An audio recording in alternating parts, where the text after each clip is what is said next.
আজকে একটা নতুন ধরনের ভিন্ডি সবজি দেখাবো। ভিন্ডি তো এখন গরমকালে সবাই খাচ্ছ, তোমরাও নানান রকম করে বানাও। ভিন্ডিটা আগে ধুয়ে মুছে তারপরে এরকম হাফ করে করে কেটে নিতে হবে, হাফ করে একদম, হ্যাঁ, যাতে পোকা টোকা আছে কিনা বুঝে যাবে। এইবারে ভিন্ডিতে কিছু মশলা লাগাতে হবে, যেমন ধরো হলুদ, লঙ্কার গুঁড়ো, সব যতটা ভিন্ডি সেই অনুপাতে দেবে। আর দেবো ধনের গুঁড়ো, দেবো স্বাদ মতো নুন, অল্প চিনি। এটাকে এবার ভালো করে আমরা মেখে নেব। আর একটা জিনিস দেব, সেটা হচ্ছে বেসন। এত কটা ভিন্ডিতে ধরো এই 3 টিস্পুন মতন বেসন দিলাম। বেসনটা কিন্তু জল টল কিচ্ছু দেব না, এমনি ভিন্ডির সাথেই ভালো করে লেগে যাবে, কারণ এটা আমরা মিনিট 10 স্ট্যান্ড টাইমে রাখবো। নুন দেওয়া আছে তো, ভিন্ডি থেকে জল ছাড়বে, বেসনটা সুন্দর করে মেখে যাবে। এরপরে যাব নেক্সট স্টেপে। তেল গরম করছি, ডেফিনেটলি সাদা তেল, হ্যাঁ, সাদা তেলেই রান্নাটা হবে। তেলটা ভালো করে গরম করে নেবে। তেল গরম হয়ে গেছে, আর ভিন্ডিগুলো এবার আমি দিয়ে দেব। এবার ভিন্ডিগুলো ভালো করে ভেজে নিতে হবে। একটা জিনিস মনে রেখো, ভিন্ডি কোনোদিনও ঢাকা দিয়ে ভাজবে না, তাহলে রংটা নষ্ট হয়ে যাবে। আর ভিন্ডি এমনিতেই খুব চটপট সেদ্ধ হয়ে যায়। ভাজতে ভাজতে বলি, তোমরা রেলিশ উইথ রুকমা ফলো করো আর দেখতে থেকো নতুন নতুন রান্না।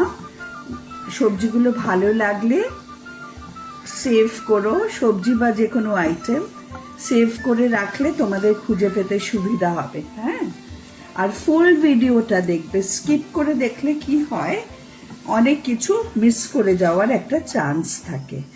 সেটা যাতে না হয় তাই বলবো যে ফুল ভিডিওটা দেখো।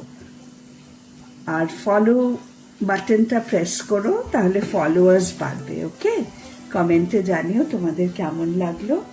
ভিন্ডিটা একটু সময় নিয়ে ভেজে নেব মিডিয়াম ফ্লেমে। ভিন্ডিটা দেখো মোটামুটি ভাজা হয়েছে, আর সুন্দর একটা গ্রিন কালার। আর একটু ভাজা হবে ঠিকই, কিন্তু সেই ভাজাটা পরে করব। এই প্লেটের মধ্যে আমি ভিন্ডিটা তুলে নেব। এই প্লেটে ভিন্ডিটা তুলে নিয়েছি। এবার সেম প্যানে খুব সামান্য একটু তেল দেব। তেলের মধ্যে ফোড়ন দেব জোয়ান, জিরে আর 2টো শুকনো লঙ্কা একটু ভেঙে ভেঙে দেব, ছোট ছোট ভেঙে দেবে, হ্যাঁ। আর যেটা দেব হচ্ছে হিং। এটা বেশ সুন্দর একটা গন্ধ বেরিয়েছে। এবার দিয়ে দেব বেশ 5-6 কোয়া রসুন, ছেঁচে রাখা, হ্যাঁ, বাটা দেবার দরকার নেই, ছেঁচে নিলেই হবে। একটু রাফলি ছেঁচে নেবে। রসুনটা সুন্দর একটা গন্ধ বেরিয়েছে। সেই সময় দিয়ে দেব একটা বড় পেঁয়াজ, বেশ বড়, আর কাটবে কিন্তু মোটা মোটা করে, একদম মানে পাতলা পাতলা নয়, মোটা মোটা কাটা হবে। এবার পেঁয়াজটা, আচ্ছা ভিন্ডিতে নুন দিয়েছিলাম, পেঁয়াজের জন্য আলাদা করে একটু নুন দেব। দেবো 1/2 টিস্পুন মতন আমচুর পাউডার। এবার ভিন্ডিটা ভাজবো স্টিল ট্রান্সলুসেন্ট, হ্যাঁ, বেশ একটা কাঁচের মতন রং হবে, ততদূর অবধি ভিন্ডিটা পেঁয়াজটাকে ভেজে নেব। পেঁয়াজ দেখো রং বদলে গেছে। এবার এর মধ্যে দিয়ে দেব ভিন্ডিটা। এবার আরো কিছুক্ষণ আমরা তাকে ফ্রাই করব, যতক্ষণ না ভিন্ডি আর পেঁয়াজের বেশ একটা মেলবন্ধন হচ্ছে। আর নুন, টক, মিষ্টিটাও চেখে নিতে হবে। এবার আরো খানিকক্ষণ আমরা এটাকে ফ্রাই করব। ফাইনালি একটু ধনে পাতা আর একটু গরম মশলার গুঁড়ো, এই 1/2 টিস্পুন মতন। কিন্তু তোমরা, ভিন্ডি তো খুব সাধারণ রান্না, মানে যতটা তোমাদের ভিন্ডি সেই অনুপাতে মশলাপাতি দেবে, হ্যাঁ। পেঁয়াজগুলো এরকমই রং থাকবে, ভিন্ডিগুলো এরকমই গ্রিন থাকবে। তাহলে আমাদের ভিন্ডি পেঁয়াজ কি সবজি রেডি।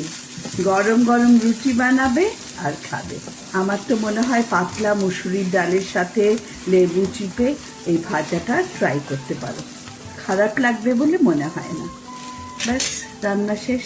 আবার দেখা হবে পরের দিন।